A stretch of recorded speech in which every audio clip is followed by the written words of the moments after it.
As honkaistarrail player, you may have heard Jingyuan's nickname as Dozing General. But do you know Jingyuan has another nickname as Glutton General? Do you know Jingyuan is almost 1,000 years old? And Jingyuan was supposed to be a historian. Find something you don't know. Today's video will tell you the unknown story about Jingyuan. I am Jingyuan, the general of the Lufu Cloud Knights. Part 1 from Dozing General to Glutton General. If you watch Jingyuan PV closely, you will find many shots showing Jingyuan taking naps.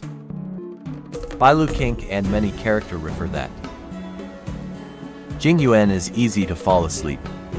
Even Jingyuan himself used to say, taking an eye break is his hobby. That's why he was called as Dozing General. But the story of his Glutton General nickname is way different. This nickname comes from Jingyuan's diary. He proposed it by himself. The diary records a story about how Jingyuan adopted his pet. One day Jingyuan wandered the street aimlessly. Then he met vendor selling a cat. Unlike most large and strong pots sold in Xianzhou, this one is more than cute. The vendor claimed it come from a legit distribution and marketed to Jingyuan. Jingyuan finally conquered by the adorable cat and bought it. He named Mimi and handed over to Qingzu for care. As time passing by, Mimi's appetite get bigger and bigger, and his size get larger and larger. Eventually, Mimi daily meat consumption reached 200 kilograms per month. Finally, a healer was called to check Mimi, finding Mimi is actually a lion. So Mimi got its proud name as Wavy Treading Snow Lion. At the same time, rumor began to spread in the market that the general has been exciting his duty and indulging in gluttony. This has gotten the people all riled up.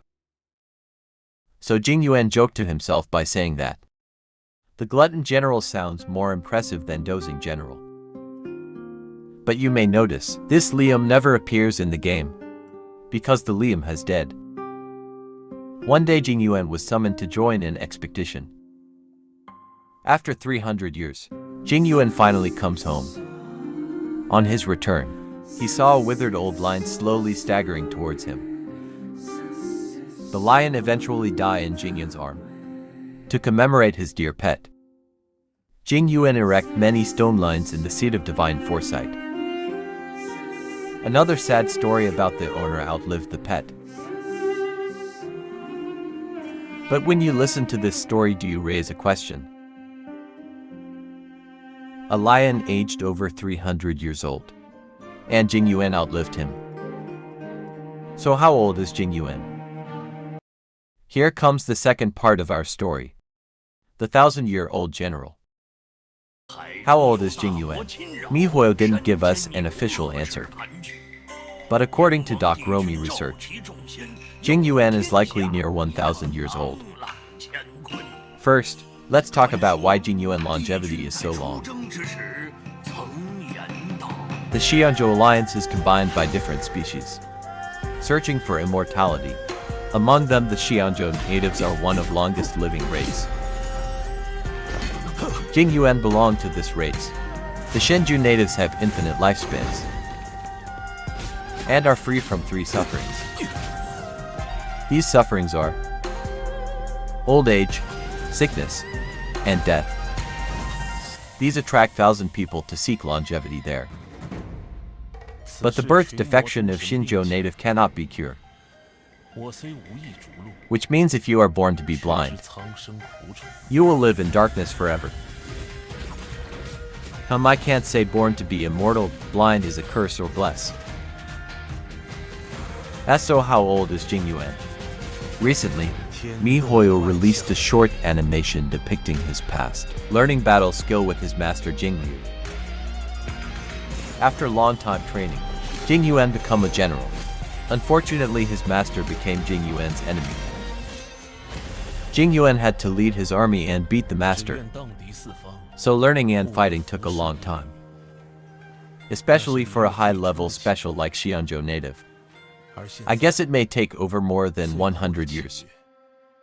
More than 700 years later, after this battle, Jingyuan Mi and King An took him as his students. So based on all this information, it's safe to say that Glutton General is nearly 1,000 years old. When I search for Jingyuan age, I find that Jingyuan was not born in a military family. On the contrary, his parents wished he could be a scholar. As an Asian, I do understand how hard it is for the Asian to disobey your parents' expectation. Oh yes, since Xianzhou is adapted from China, I think it's understandable to say Jingyuan was born in an Asian family. So how Jingyuan managed to become a general? Here's the third part. From scholar family to battlefield. Jingyuan's family served in civil department for generations. Usually they are the responsible for statistic calendar, resource management, things like that. His parents are historians. So naturally they hope their son can take their own job. But Jingyuan seems to born to be a general. In Chinese tradition, when kids grow to 1 year old, there will be range to draw rods from many items. The item this kid pig is supposed to be raffin to his future job. And Jingyuan picked the toy sword. This event forecast his future. When Jingyuan grown up, he insisted joining the Cloud Knights, facing the opposition of his family. To make no matter worse, Jingyuan was attacked on his first expedition, and his fleet was forced to land on an oceanic planet. This planet is infested by new long-life species known as puppet or jellyfish. They hydrate the clown-eyed minds and almost assist in turning the fleet into an alien hive. Jingyuan quickly sends the crisis and figure out the method to deal with the enemy. The remaining crew member finally grasped the method of distinguish friend from foe, defeat the enemy and successfully return. This almost balanced war showed the sharpness of Jingyuan and catch the attention of Kalanai generals. After returning to Xianzhou, Jingyuan rose to the prominence in the Cloud Knight and was valued. So that's how Jingyuan get promoted to the general. If you like this video, remember to like and subscribe. Which character would you like to be introduced? Leave your comments.